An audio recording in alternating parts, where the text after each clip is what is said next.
Hello, Dumpling. Have you got the hiccups? Yeah, you got the hiccups.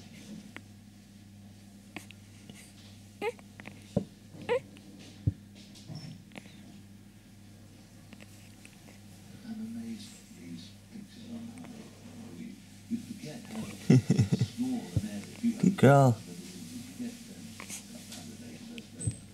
But of course, when this course was built 120, 30 years ago, whatever it was way out in the sticks, Victorian houses around and that, nothing else. Yeah, you got big, beautiful eyes. Yes, you do. Oh, oh. Second to the 16th.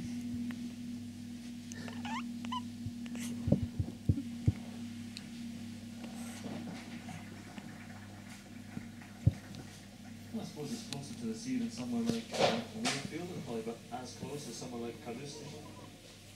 No, but not quite.